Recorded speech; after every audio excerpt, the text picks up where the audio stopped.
So this video today is going to be on 3 stocks I'm buying in June. So we're going to jump right in. This one's the juicy one. So first up, it's going to be Wynn Resorts. This one, a little bit of a sleeper. It's only market cap about $10 billion. But I mean, if you've been to Vegas, you know their product. They are on the Strip. They own 2 large properties on the Strip. And I'm going to tell you more about them. So that's these 2 guys right here. These are their 2 properties on the Strip. They own like 1.5 miles of the Strip or something like that. And they also own a huge golf course, which they could probably sell for $1 billion or $2 billion, honestly. That land on the Strip's so valuable. But they're not planning on selling right now. But this is their Boston Harbor property. This is Boston Encore. This is another super nice property. They actually don't own the property rights on this one anymore. Now they're just kind of a tenant. So, but then this are their Macau properties. Once again, they make such beautiful properties. Like, look at this thing. This thing is so cool. The beautiful water with it. This is basically Macau, if you don't know, is basically Chinese Vegas, to be honest. This is where all the Chinese people go. All the rich, all the nobility there go. To unwind, have a little fun. Then, on top of that, those 5 properties, now they're building a 6th one. This one's the UAE property. This is next to Dubai. If you know anything about Dubai, they got money. These property is going to be huge. Right now, they own about 40% ownership of this thing and 25% ownership of the island. This island's only going to appreciate as Dubai continues to expand, and I think it's going to compound on that. This is opening early 2027, so we'll see. I mean, the next slide, this is where it is. If you want a little bit of context, it's next to Iran, Saudi Arabia. Dubai is literally on top of it, so you will see in that dot, that is Dubai. The UAE, a lot of Saudi money is probably going to end up going there too. India money. India's kind of growing wealthy-wise, so I would not be surprised if a lot of Indians are going to use this property. Probably only a couple-hour flight for them, so. But mainly Saudi Arabia and the UAE. Dubai people are going to love it. Like Dubai people on vacation. Oh, man. Early 2027. Oh, man. I think it's going to open earlier. Look at this. They're already 60% done with the property. Here it is. 64% complete. They already are at 47 floors. And over 80% of the rooms are already constructed. So all they have to really do is like restaurants, spas, stuff like that. They're already pretty well off. They have over like 2,000 people working on this or something like that. It's something crazy. And they're getting it done. They want this baby open. So I don't blame them. It's going to make a fortune. So, then on top of that, they're also expanding into London. This is Wynn Mayfair. This stock is going to be booming over these next few years with just these 2 acquisitions right here. Wynn Mayfair is basically a high-end club in London. They own about 20 tables. I mean, it's basically smack dab in the middle of London. It's super nice. Once again, all their properties are like state-of-the-art, top 10% income earners. Like a night at the Wynn's like $500. But yeah, they have salons, fine dining, bars, gaming, everything like that. Anything you can do. Another important thing to look at when a CEO, or for a company, is their CEO. This one is going to be Wynn Resorts CEO. This is Craig Billings. He basically has been at the company for over 8 years. He's been all over the gaming industry, like stuff like that. He's done other casinos, gaming. He did a big one in Australia, but he's been at Wynn for about 8 years. So, and I think the important thing is if you look at the years where he was CFO, it was during COVID. Imagine running a hotel business during COVID. That had to be the hardest job in the entire world. Like, you were literally making no revenue. You had to cut every expense you could. It was bad. It was really bad. So, but for the last 3 years, he's been CEO. And so far, they've bet on a property in New York. They wanted to build one in New York. Thailand is another option. They want to build one. They're building the Dubai property, and then they brought the one in London. So, he's planning to expand pretty aggressively. So, and then this is the last major point right here is Tillman Fertitta. I think I'm saying his name right, hopefully. This guy is basically owns Landry's. And he is buying a massive stake in the company. Usually insiders, like this guy, is probably a good sign to buy. These people take their money pretty seriously. You're not going to buy over $1 billion of a company for no reason. And he's been scooping up. This was at $92. Wynn Resorts today is dramatically lower than $92. And he's still buying it. He doesn't care. And he's going to buy more shares coming up here soon. So he has more rights to buy some more shares. So he literally owns more than the founders of Wynn Resorts. And he said he's not doing it aggressive. He just believes in the company long term. So we got to keep an eye on this one for sure. But right now it's looking really, really good for Wynn Resorts. So we're going to jump into the financials a little bit too.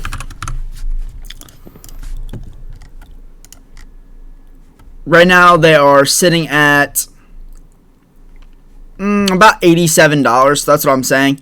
He was buying at the 92. Actually, pretty big, decent recovery. Year to date, they're actually up now. And 5 days, they're up about 5%. Pretty good recovery. The reason they're down, honestly, is a lot. Their financials aren't doing great, but also they are struggling in the Chinese talks because the 2 Macau properties have a lot of impact by China. So that's part of the reason they're being held down. But I mean, if we just dive into their financials, they're doing great, booming. And then soon as COVID hit, just a 66% decline in revenue. And then they've been slowly building it back up. Now, in 2024, they hit all-time highs revenue. So, and there was a slight decline. It's to be expected. I mean, the properties are getting a little hit right now, mainly because Macau stuff, so.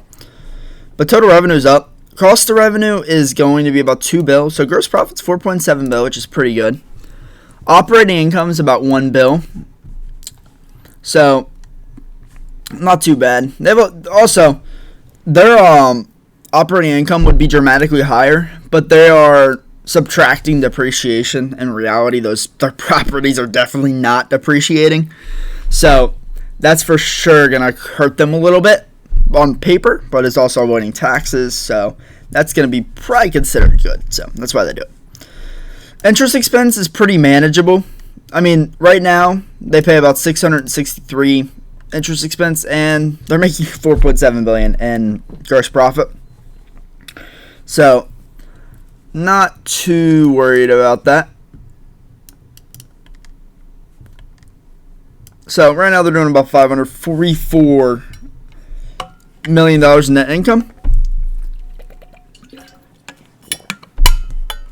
So this is what they're using to do share buybacks. They were doing dividends with this, and they're expanding in the UAE. So they already secured all the financing for the UAE property too, which is super nice. So we'll see this stock continue to go. I mean, you're seeing this revenue per share. They're trading at a pretty good evaluation. We'll jump in that one next. And then, yep. Balance sheet, I think, is always important. They're sitting about $2 billion in cash right now, which honestly is pretty low. Because I think the CEO does like spending a lot of cash. He's a little bit less cash heavy, a little bit more investing heavy. Which, I mean, I'm not opposed to. I think investing is great. So, but yeah. They own about $8.3 billion of properties. So, total assets about $12.724 billion. And total liabilities about almost $14 billion. So, not great on the equity side, but I don't think that's what they're focused on. So, right now they do have a lot of debt, but it's kind of to be expected. Because at the end of the day, they are a hotel company that they kind of need debt. So here's their net income.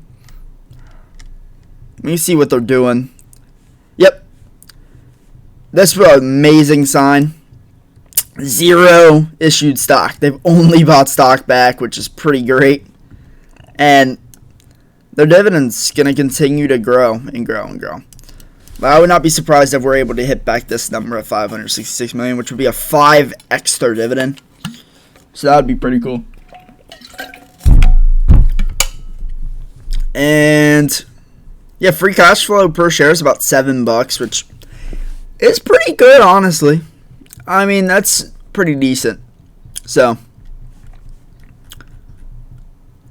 and then to jump into projected earnings here, they're projected a pretty bad EPS quarter in 2025. I'm not going to lie to you. But after that, it's looking great. Analysts are projecting it to be amazing growth. Revenue is pretty slow. Yeah, that's what I'm saying. That UAE property is projecting about a 10 to 12% hike, and that's probably going to be low. So, and I think one of the most attractive things is low dividend. Right now they're paying 1.14%, but they could easily, their payout ratio is only 18%, and as they grow more cash flow, this payout ratio is only going to increase. So I think this will be a very nice growing dividend if they choose to go that path. Or they could do share buybacks. Either one, giving me a lot of stockholder returns. So great signs, great signs. Profitability for this company is going to be very highly rated. Like, net income margin of 6% is way better than the average. Gross margin, way better than the average. So they're looking pretty good. They're controlling their margins pretty well. And I think they're only going to expand in time. So that's all I got on that one. Number 2, we got Nike. Oh, shoot. Number 2, we got Nike here. Nike, we got the check mark. This, I'm going to start off with, honestly, I would not own Nike if it wasn't for this man. This is Elliott Hill. He was at Nike for about 30 plus years, and then they chose someone else over him for the CEO position. So you know what he did? He said, fine, you don't want to make me CEO? I'm leaving. So this guy retired. 2020, if we look at their stock return since 2020, like over these last 5 years, minus 33%. How? Like, ever since he left this company, they've been just downhill. Not good. So this is Elliott Hill.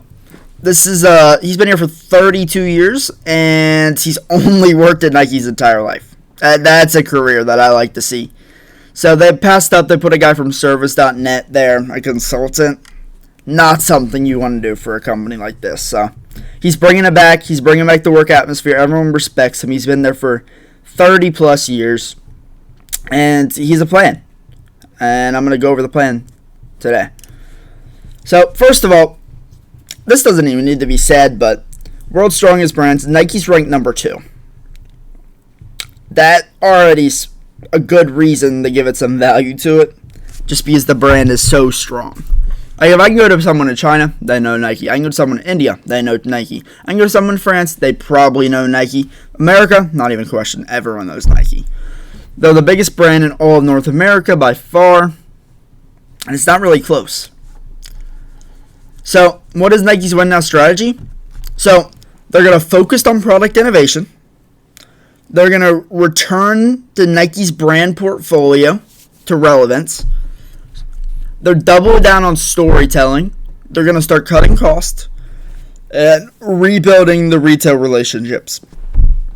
So, product innovation and the rebuilding retail relationships are very important, because that's something that basically the old CEO shifted away from. He said, hey, I don't want any retailers selling our products. He cut off relationships with Amazon, Dick's Sporting Goods. Every retailer was like, we're only going to sell products on Nike.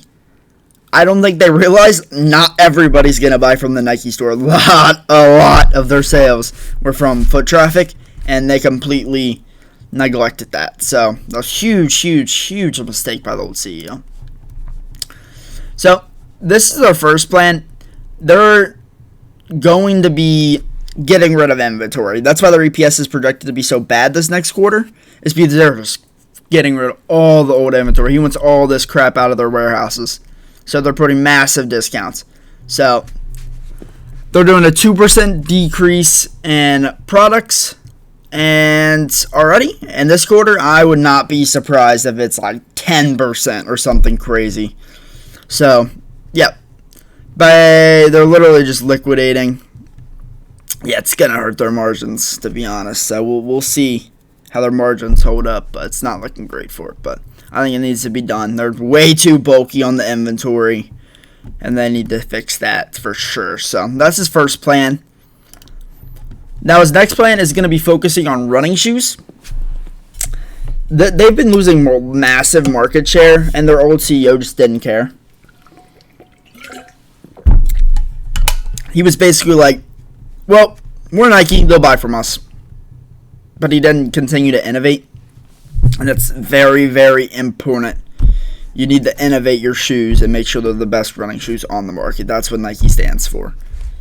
Back when Phil Knight was running the company in Oregon, they were innovating and making the shoe better and better every single day. So, and the old CEO just forgot that. He was focusing all on stupid share buybacks. Like, look at all this amount of share buybacks they were doing. Look at this. The amount of share buybacks was ridiculous for the stock price it was at. They were trading at a 30 PE. And you want to see what their CEO is doing?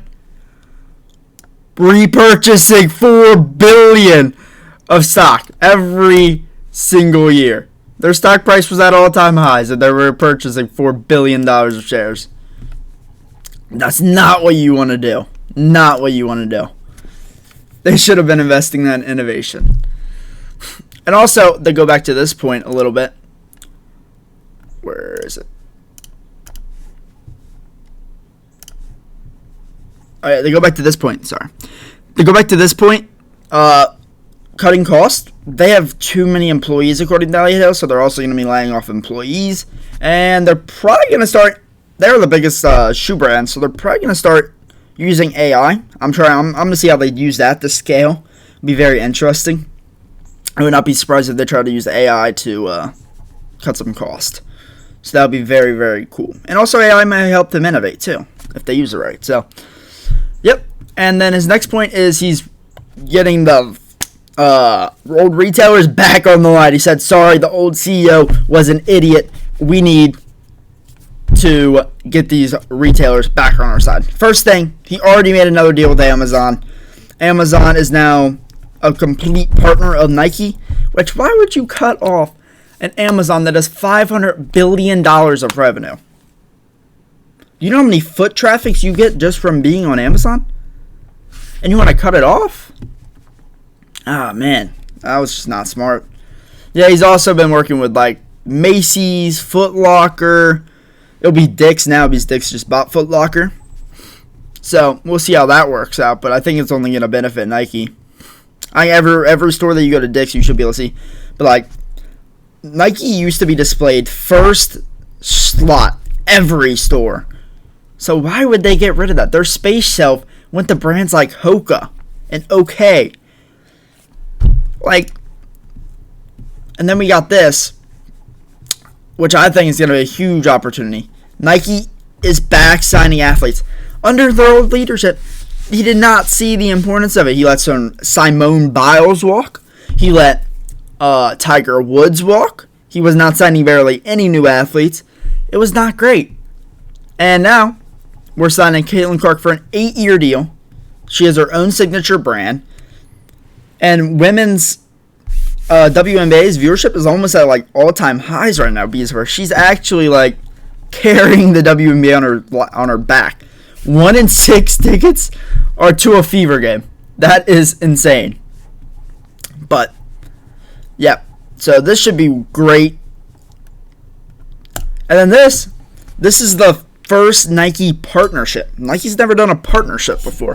So I'm excited to see how this does. And that is not a bad first partnership. Kim Kardashian, 356 million followers.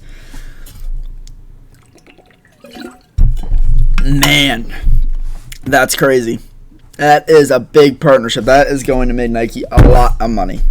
And Skims basically is a women's apparel brand that Kim Kardashian started. It's kind of like a tighter fitting, basically swimsuit kind of. So, all right, we'll jump into the financials a little bit here.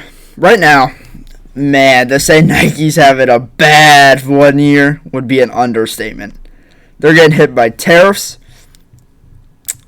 Bad. So, man, their EPS is getting hit. They're clunky. It's not great. It's not great right now. But, like, yeah, you see revenues have been just $44 billion in 2021, $47 billion in 2021. That's not good. Not good at all. Like I was about to say, you see 2015, grow. Soon as he left the company, decline. And they did go up. But just these last years have been. This was just a recovery from COVID. But yeah, it's just not great over those last 5 years. But gross profit still looks pretty good. About 20 bill. And net income to the company is about $5 billion. So, not too bad. But it should be enough to do great dividends. A growing dividend, which is pretty cool. And then, yeah, I was about to say, you can look at the payout ratio. It's up to 50% now, which is starting to get a little bit high, but I think their EPS will continue to grow. So, I don't think that's insanely high. I was about to say, their strongest place, definitely, their profitability. Like, net income margin of 9.43 compared to 4.44 is, to say huge is an understatement. That's insane. So, their dividends are going to be continue to grow. Like their 5-year growth rate's about 10%. They might slow this down a little bit if I had to guess, just because they're trying to focus more on innovation, which I'm fine with. I think we'll get rewarded by stock appreciation. And honestly, I think now's a pretty decent time to do share buybacks, but they shouldn't have been doing it the last 4 years. That was just trying to boost. I mean, that's what happens when you have a consultant. That's never worked at Nike. Nike's not a huge share buyback company. So, just shouldn't have done that. Then we go and look at their balance sheet. They have about $10 billion in cash and short-term investments. This is definitely a strong point for the company. Like, they're only worth $90 billion. They could buy back over 10% of the stock right now if they wanted to. So, which is a lot of cash relatively. So, that's the same thing with the old one, Member Source 2. They have about $2 billion in cash. So, they could buy back almost 20% of the stock with just cash. So, that's pretty cool. I'm not saying they should do that, but they're definitely in a safe position. And long-term debt's only about $8 billion, which honestly, I'm pretty happy about this stat though.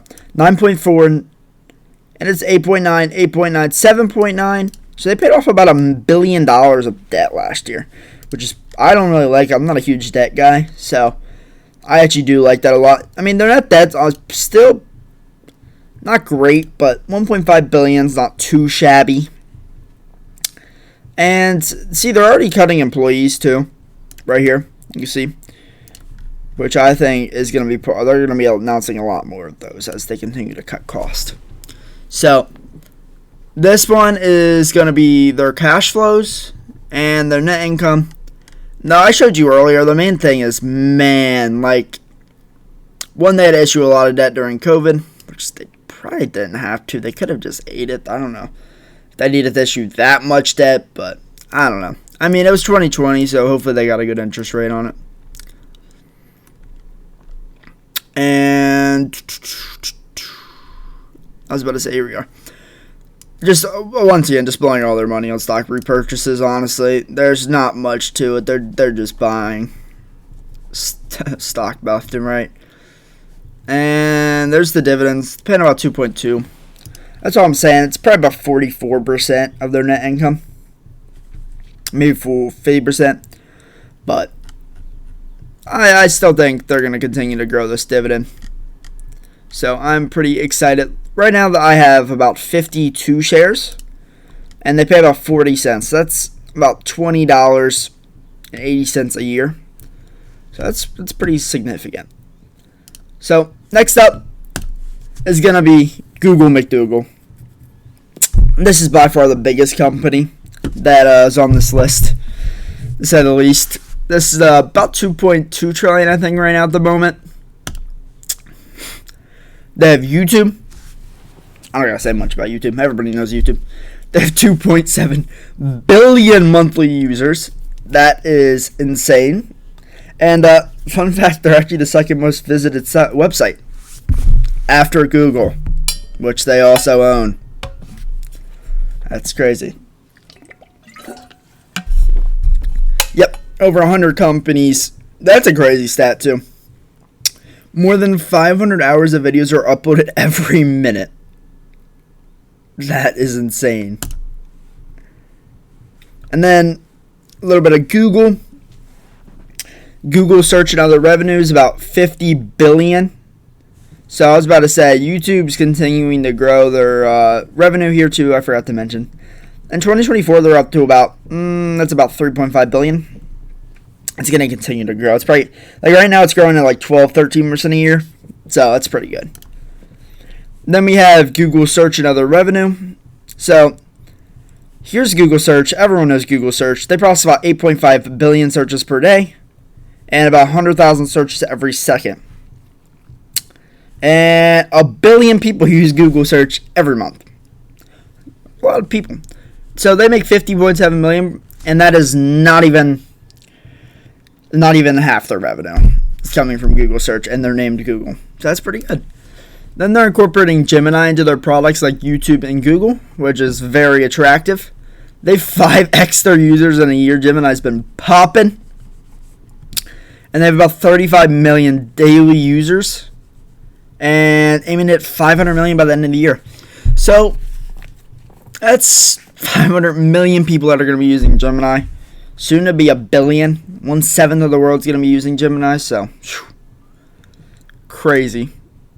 Basically, this is their artificial intelligence. I was about to say, if you look up anything on Google, you can see this. This is Gemini. This is their AI overview, which is Gemini. I mean, they also have a website. If you type in Gemini, you have Google Gemini right here. You can ask it stuff. You say, what is the weather? And it will pop it up. So, yep, see? Pretty cool. But not the main point here. Gemini is still a very small segment of their business. And then here is another small segment of their business. But this is their fastest growing segment. This is Google Cloud. This is 30% revenue growth a year. This is their fastest growing business. You just see this growth. Just straight up rocket ship. Then we have Google Cloud. That's what this is. And here's their market share. That's what I'm saying. You can see revenues were up 22% year over year, which is pretty impressive. And the main one's going to be AWS, which is owned by Amazon, Azure, which is owned by Microsoft, and then we got Google Cloud. Those are the big three. Actually, fun fact, I own all three of those guys. And Salesforce. So I'm big in I love the cloud industry. Because if you think about it, what the cloud is, it's basically storage for business. And every business is going to need storage. Like, think of Google Drive is Google Cloud's main thing. So, and then their small segment is an entire phone brand. That is insane. They have Google Buds. They have the Google Pixel, the Google Play Store. That's just such a small segment of their business. And they're just popping. Like, that's 5% of their revenue is an entire phone brand. That's insane. Now, this is the one I'm most excited for is Waymo. This has been in the news a lot because of the Los Angeles situation. Right now, they're at 250,000 weekly trips. And this, for you guys, if you don't know, is a complete anonymous vehicle. There is no driver for this one. No driver.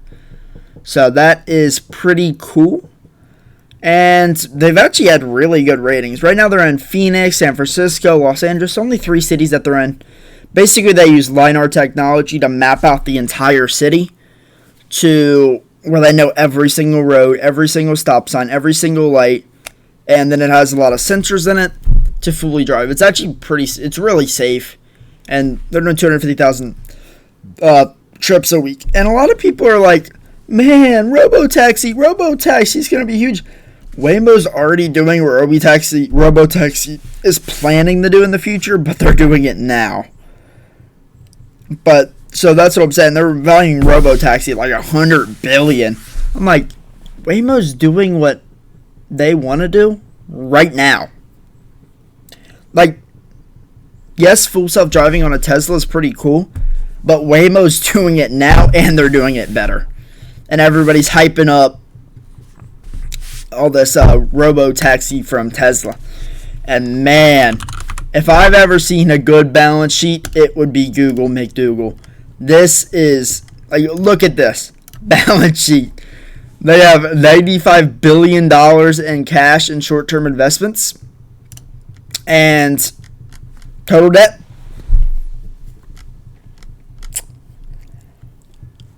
$28 billion. They could pay off their debt with free cash flow in like a year. It's ridiculous. If you look at the profitability of this company too, net income margins of 31%, sector median of 4%. It's like, man, this company's it's just so well positioned for the future. Man, like, revenue grows 13%. Everyone's like, oh my gosh, they're growing so slow. 12% forward revenue growth. Like, that's not slow. That's not slow at all. EPS estimates, like, 19% is going to put them at a forward P of 18.64. Like, 18.64 for a Google? That's growing 10% revenue growth a year? Man, that's just too cheap in my opinion. They have too many segments to grow. They're just free money in my opinion. And on top of that, they're going to be making over $110 billion in net income, which is just ridiculous. Everyone's freaking out because they just bought a company called Wiz for $32 billion. Like, if I'll Google Wiz deal. If I look that up,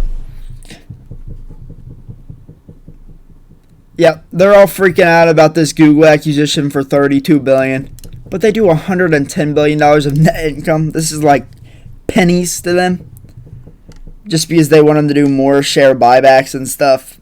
So I think is ridiculous. So I think this is a pretty good opportunity, and that's personally why I'm buying Google. So, I mean, also the final thing is their dividend. I love their dividend. Right now they're at a payout ratio of 11, which I think is a joke. They could easily get this to like 30-40%, but they're growing so fast that they're not trying to push that. So if they become a stable company, then this payout ratio can go up, and their payouts will dramatically go up. Right now, I think I own about 18 shares, so I get paid what is that? $18 a year. But this will continue to grow. So I really like Google McDougal. So those are the 3 stocks I'm buying here in June. So hope you enjoyed. That's it.